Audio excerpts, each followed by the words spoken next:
Madame, Monsieur, bonjour. Bienvenue à cette autre édition de la revue des grandes unes sur Equinox Télévision. Allons tout de suite du côté des unes principales parvenues à notre rédaction en ouvrant le bal avec la nouvelle expression. La nouvelle expression qui titre en sa une sur une date historique, le 8 août 1914, pendu par les Allemands, c'est le titre de la nouvelle expression. Cela fait 100, c'est le 107e anniversaire de la mort de Rudolf Douala Mangabell, chef du mouvement de résistance lancé contre l'oppresseur allemand, mais qui s'est soldé par un échec. Par-delà son cas et d'autres cas des leaders africains dont la résistance a été aussi écrouée par les oppresseurs occidentaux de l'époque. Que peut-on retenir, que comprendre de leur combat aujourd'hui et quel héritage laisse-t-il à la postérité? Quittons cette une de la nouvelle expression, restons avec la nouvelle expression pour parler d'un autre héritage, en parlant d'état civil, des élèves sans acte de naissance. C'est le Bureau national d'état civil avec l'appui du MINJUB qui a recensé 1 600 000 élèves d'écoles qui n'ont pas d'acte de naissance. C'est un recensement qui a été effectué en 2019. Et aujourd'hui, la région de l'extrême nord trône au sommet de ce classement. Comment comprendre ce type d'enjeu?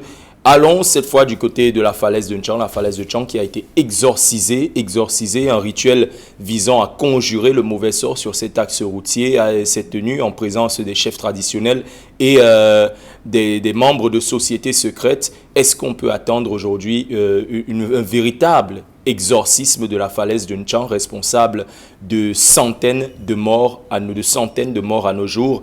C'est à lire en première de la nouvelle expression. Faisons un tour du côté de l'œil du Sahel qui nous parle des chantiers routiers, l'audit qui interpelle l'Adamawa.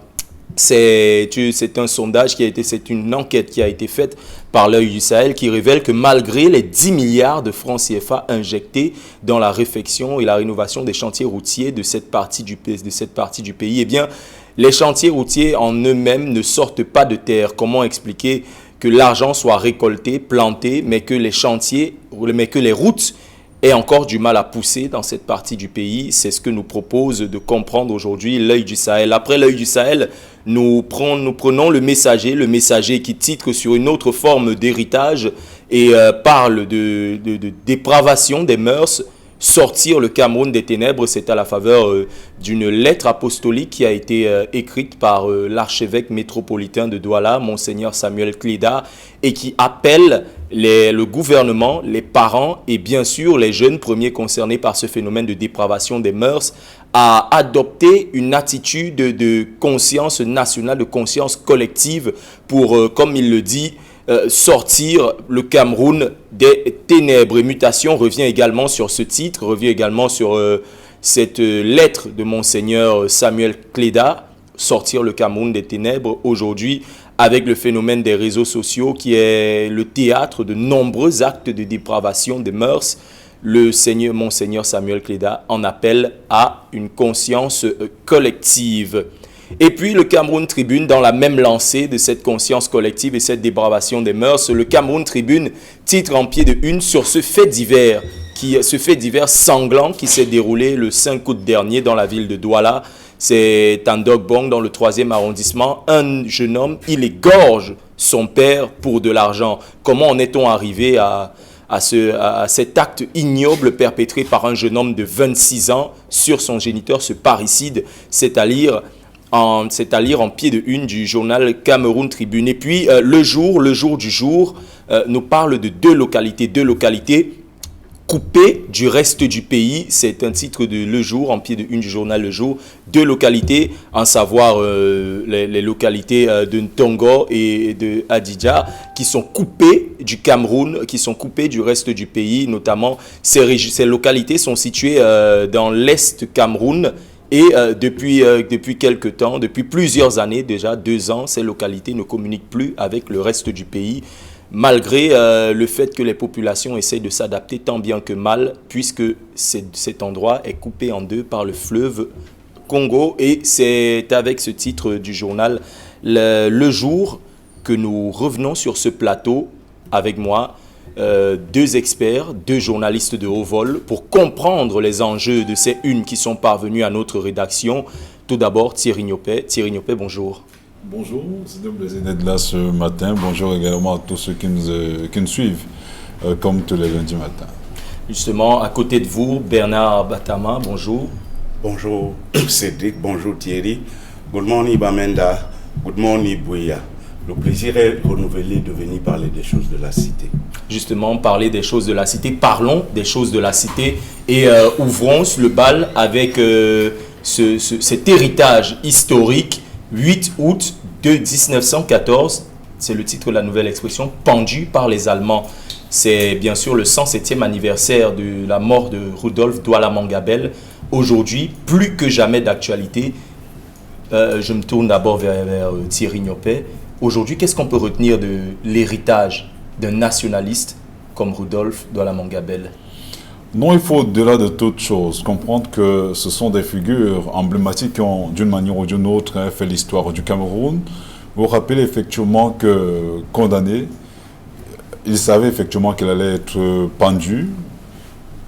Les Allemands lui avaient donné la chance, ou la possibilité de s'enfuir. En allant justement voir sa famille sans escorte dans la nuit du 7 au 8 août 1914. Mais au lieu de s'enfuir, comme le lui proposait d'ailleurs l'un de ses affidés, Angio Bell, il a décidé effectivement de se rendre après avoir rendu visite à sa famille parce que, disait-il, le nom qu'il portait allait être souillé et surtout que les Allemands allaient perpétrer des représailles sur sa famille et sur son peuple. Donc, on retient que c'était un homme de parole qui s'en était allé le 8 août 1914. C'était un homme idéaliste qui, à un moment donné, a mis au devant de la scène son peuple. Donc, c'était également un patriote. Il se trouve malheureusement que près de 107 ans après, c'est ce qui manque le plus aux Camerounais. C'est ce qui manque davantage, pour faire dire aux Camerounais, parce que j'aurais voulu extrapoler en allant même au-delà pour parler de l'Afrique. Mais le patriotisme est de plus en plus débridé au point où, aujourd'hui, la République a, comme Bernard m'a l'appelé, la gestion de la chose publique n'est pas commune à tout le monde. Les gouvernants gèrent la cité comme si c'était une affaire de personnes. Et la gestion de la chose publique n'est plus la chose suffisamment partagée par tous. Donc voilà un héritage, malheureusement, qui n'est pas entré dans les mœurs, dans les comportements du commun des Camerounais. Il faudrait que l'on comprenne que quand on est en charge de la gestion des affaires de la cité, quand on est en charge de conduire les hommes, on doit davantage se soucier de son peuple, de l'héritage qu'on laisse. Qu'est-ce qu'on dira effectivement? Imaginez ces hommes, ces ministres qui sont en prison aujourd'hui, quel est l'héritage que ces derniers laissent à la postérité, à leurs enfants, à leurs petits-enfants et à la société tout entière? Voilà, Rodolphe Douala Mangabel s'est soucié justement de cela. Que deviendra son nom? Que deviendra son peuple? Il a préféré se rendre et les résultats sont là. Donc c'était un idéaliste, un patriote. Et je crois que ce sont des héritages, c'est ce type d'héritage qui devrait faire chemin, qu'on devrait davantage enseigner. Malheureusement, on ne le fait pas assez pour la postérité. Justement, on ne le fait pas assez pour la postérité. Je me tourne vers Bernard Batama. Bonjour Bernard.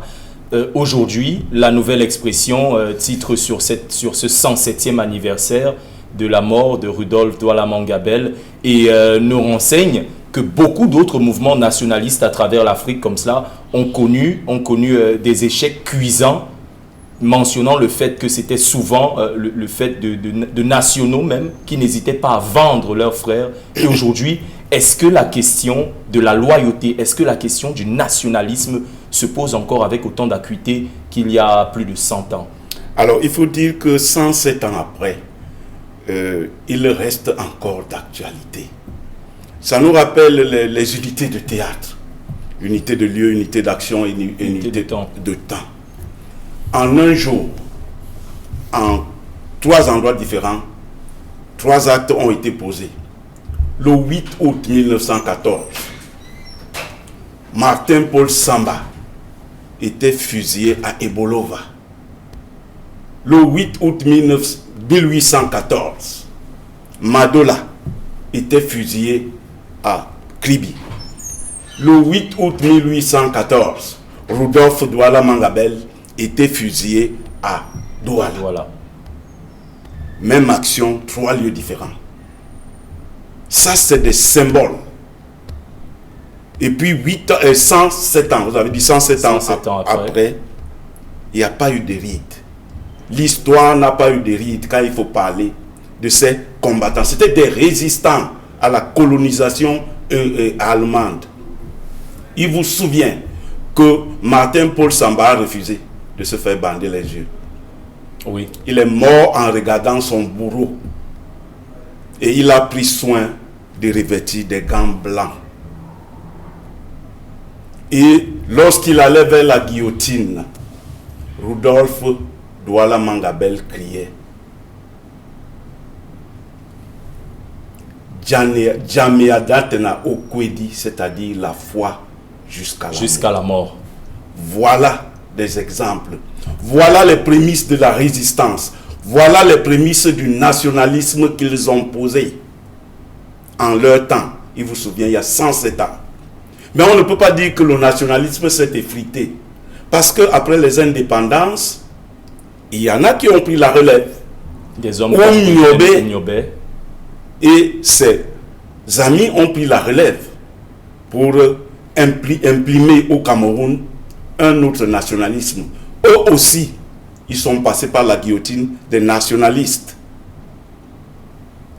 Donc, je pense que le nationalisme, comme vous l'avez dit, n'a pas pris de rides. Il reste actuel. Et c'est des exemples à suivre. On peut dire, comme Rudolf Douala Mangabel, Djemea Natena Okwedi, c'est-à-dire la foi en son pays jusqu'à la mort. Justement, Thierry Niopé, est-ce qu'aujourd'hui, cette même ferveur, est-ce qu'aujourd'hui, cette même foi, ce même nationaliste brûle encore réellement dans le cœur des Camerounais, en particulier des dirigeants camerounais qui, à la lumière de ces actes qui sont perpétrés aujourd'hui, détournement de fonds et tout ce qui s'ensuit? Je crois que j'ai répondu déjà à cette question dans ma première intervention. On souligne effectivement que quand vous regardez ce qui se passe au sein du corps social, vous avez effectivement comme l'impression que ce combat nationaliste n'a pas réellement pris corps au sein du corps social, parce que quand vous regardez la gestion de la chose publique, la gestion de la République, il est clair que il y a beaucoup de choses à redire là-dessus. Il y a beaucoup de ministres qui sont aujourd'hui en prison. Beaucoup de personnes se permettent parfois d'ergoter sur le fait qu'il y ait tout un gouvernement aujourd'hui dans les geôles de Kondengui, ce qui est assez déplorable, parce que si ces gens justement avaient mis au devant de la scène, comme l'a fait il y a 107 ans, le 8 août, Rodolphe Douala Mangabel, la conscience nationale, je crois que de pareilles choses n'existeraient pas. On ne parlerait même pas de détournement de deniers publics, parce que la gestion de la chose publique serait la chose la mieux partagée. Parce que, voyez-vous, même dans les sociétés communistes, d'ailleurs on parlait même déjà de communisme à l'époque, hein, sans que l'on ne mette cela en exergue, sans que l'on utilise ce mot, parce que la communauté occupait une place centrale, une place de choix dans la prise de décision. Aujourd'hui, tel n'est pas le cas. On est davantage égocentrique. Ce n'est que ce qu'on peut faire autour de soi et sa famille qui est le plus important. Aujourd'hui même, vous voyez, avec la pandémie, on ne se trinque plus, on ne s'embrasse plus. Donc, beaucoup de choses évoluent comme ça par perte et profit. Il se trouve malheureusement que ce sont des combats. Les colons n'ont aucun intérêt à ce que cela soit enseigné dans nos écoles. C'est la raison pour laquelle, même dans nos écoles, dans les livres d'histoire, on vous enseignerait davantage la Première et la Deuxième Guerre mondiale. On vous parlerait même au niveau de la géographie du Japon, ce qui n'a rien à voir avec notre contexte. Quand vous étudiez les manuels ou les programmes dans nos différentes écoles, quelle est la place qu'occupe l'histoire des Africains, notamment des Camerounais, dans l'enseignement au quotidien dans nos différentes écoles? Il faudrait que l'on commence justement à revenir sur les fondamentaux. Parce que quand on le fait, un peuple qui n'a pas d'histoire est un peuple qui est voué à l'échec. C'est pour ça qu'on parle parfois de culture. Quand on dit d'ailleurs, la culture est tout ce qui nous reste quand on a tout oublié. Quand on perd effectivement cette essence-là, elle est claire qu'on perd les fondamentaux. Donc, vivement que ceux qui sont censés dispenser ce savoir-là continuent davantage à y penser, parce que Les Camerounais ont besoin de se retrouver. On a besoin de se retrouver avec notre histoire, parce que notre histoire est faite des grands noms, Rodolphe Douala-Mangabel, Martin Paul Samba, Miobe, ils sont nombreux, Abel King et les autres qui ont donné du leur pour que le Cameroun devienne ce grand pays que l'on admire parfois, et parfois pas au regard des scandales qui constituent notre quotidien. Justement, des scandales qui constituent notre quotidien. Autre scandale, c'est toujours dans les lignes du journal La Nouvelle Expression. 1 600 000 élèves qui n'ont pas d'acte de naissance. C'est un chiffre faramineux, je dirais même pharaonique. 1 600 000 élèves qui n'ont pas d'acte de naissance et qui, malgré tout, vont à l'école. Qu'est-ce qu'on peut penser aujourd'hui de cet héritage? Qu'est-ce qu'on laisse à ces enfants, sachant que l'extrême nord trône à la première place de ce classement? Bernard Batamag, aujourd'hui 1 600 000 élèves sans acte de naissance. Comment est-ce qu'on a pu en arriver là? Alors là, il s'agit d'un recensement, du rapport d'un recensement du Bureau national de l'État civil en collaboration avec le ministère de l'Éducation de base, qui a eu comme résultat 1 600 000 enfants qui n'ont pas d'acte de naissance. Moi, je pense que c'est les structures concernées qui ont fait effectivement ce recensement. Il faut que le Bureau national... On a eu quelques actions sporadiques sur le terrain. Par exemple, Simen Kam qui a réussi à faire établir des actes de naissance aux enfants de l'arrondissement de Douala 4e. Il y a des actions comme ça où les mairies font des actes de naissance aux enfants. Moi, je pense que c'est des actions qu'il faut multiplier. Parce qu'un enfant sans acte de naissance, il n'existe pas, il n'a pas d'identité, il n'a pas de nationalité, il n'existe pas juridiquement. Il existe naturellement peut-être, mais il n'existe pas juridiquement. Il faut qu'on donne une existence juridique à ces enfants. Les pouvoirs publics doivent se déployer dans ce sens-là, c'est tout ce qu'on peut dire. Et puis les parents qui prennent soin de déclarer les naissances. C'est vrai qu'il y a des localités reculées où il n'y a pas toujours des possibilités de déclarer les actes de naissance, mais je pense que le Bureau national de l'État civil, c'est son rôle, doit se déployer dans les mairies et dans les écoles les plus reculées, dans les maternités, pour recenser les enfants, pour leur faire établir des actes de naissance. Parfois, c'est le manque de moyens qui fait en sorte que les parents ne puissent pas déclarer les naissances de leurs enfants. Parce que quand tu vas, on va te demander de payer. Donc, moi, je pense que c'est une bonne chose, c'est une bonne initiative que le Bureau national de l'État civil ait fait ce recensement.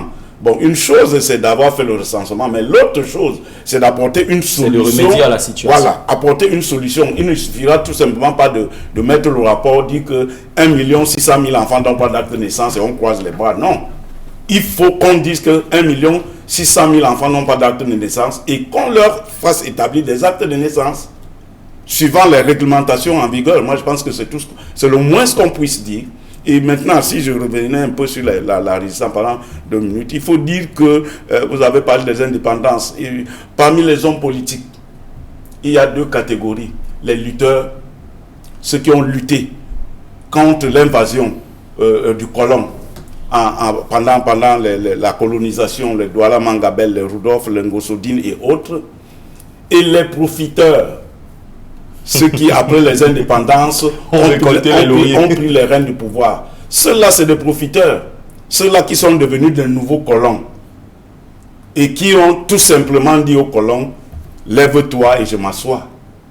Et Thierry a parlé ici de détournement de fonds publics et autres là. Donc, en chaque Camerounais sommeille un ministre. Quand il est ministre, le ministère devient sa propriété. Et on sait ce qui se passe.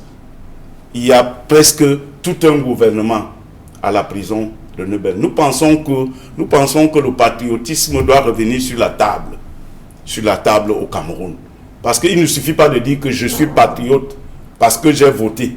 Encore faut-il le prouver par les actes. Il faut que le patriotisme se prouve dans les faits. Savoir que le bien de la Respublica est un bien commun et non un bien appartenant à des individus. Il faut savoir que lorsque on est nommé ministre, ce n'est pas dans son village qu'on va faire la fête pour remercier celui qui a nommé. On est le ministre de la nation. On est le ministre de la nation. à la limite, aller faire la fête à Yaoundé, parce que c'est le siège des institutions. Donc, le ministère, ce n'est pas une affaire d'ethnie ou bien de localité. C'est une affaire de la République. Il faut que l'esprit républicain revienne. Justement, on va revenir à cet autre titre des élèves sans acte. La région de l'extrême nord trône sur le classement. Un véritable paradoxe quand on sait que cet endroit-là fourmille d'une population qui est très souvent considérée comme une grosse manne électorale. Comment expliquer le fait que la région de l'extrême nord soit la plus touchée par ce phénomène d'absence d'acte de naissance aujourd'hui? Je me suis permis de sourire parce que vous avez voulu d'une manière ou d'une autre mettre le doigt là où ça fait parfois un peu mal. La région de l'extrême nord est effectivement considérée comme le bétail électoral d'une formation politique que je ne citerai pas le nom ici, mais qui est quand même en plein renouvellement de ses organes de base. Et vous savez effectivement que à ces périodes, si ça fourmille, ça bouge, ça s'active effectivement dans les différents états-majors. Il est clair que cette partie du pays sera suffisamment sollicitée. Et maintenant donc, aux populations militantes de mettre ces gens qui viendront vers eux, devant les faire accomplir, effectivement, les pousser à prendre en charge un certain nombre de choses. Bernard l'a dit tout à l'heure, moi je continue à croire que c'est davantage un problème d'éducation. On accuse l'État, on accuse parfois le Bureau national de l'État civil, mais d'abord, je crois que la faute devrait revenir aux parents parce qu'il est tout à fait conscient de déclarer son enfant, d'aller à la mairie, établir son acte de naissance selon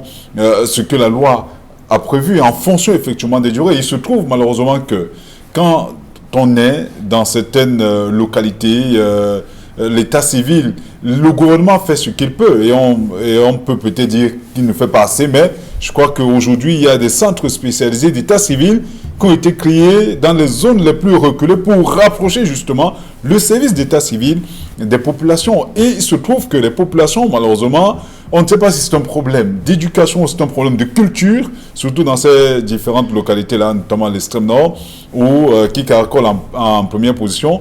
Les parents ne font pas justement ce qu'ils devraient faire, notamment en déclarant les naissances. Bernard l'a dit tout à l'heure, un enfant sans acte de naissance n'existe pas, du moins sur le plan juridique. Donc même quand il va à l'école, on ne peut pas le compter parmi la population. Donc, il faudrait que les parents comprennent que l'une des premières responsabilités, c'est-à-dire, on commence déjà à socialiser l'enfant à travers son acte de naissance. Donc, moi, j'interpelle davantage les parents.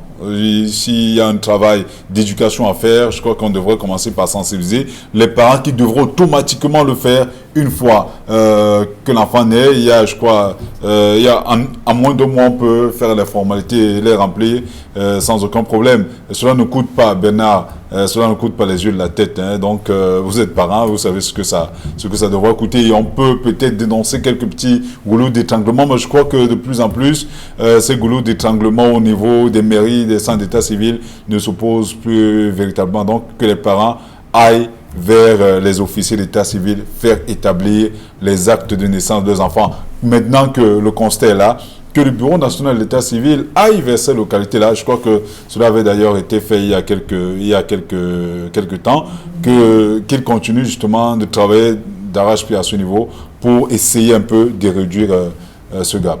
Justement, prenons un autre titre de la nouvelle expression, un titre qui me fait un peu rire. La falaise de N'Chang exorcisée.